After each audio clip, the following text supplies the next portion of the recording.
Köç eylesin koca dünyadan.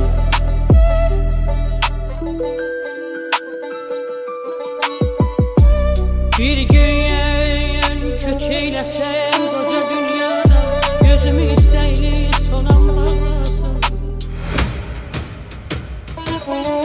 Kaygıya göremedim ataya da.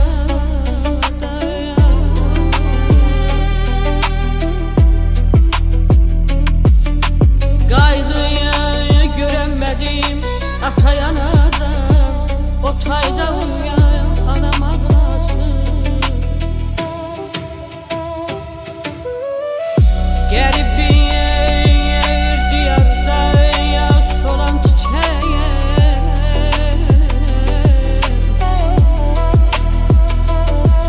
Gerip bir diyarda yaz olan çiçeğe. Koy solun çiçeğine saçını yolsun.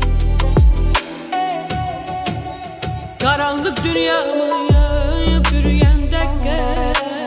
Kızıl gül, gülab tercihlerine dolsun.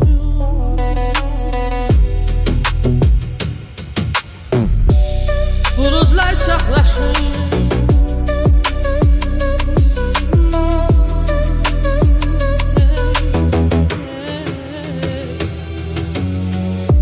Bulutlar çaklaşır, fəqan eyləsin.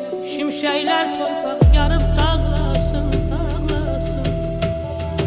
Göydə uçan quşlar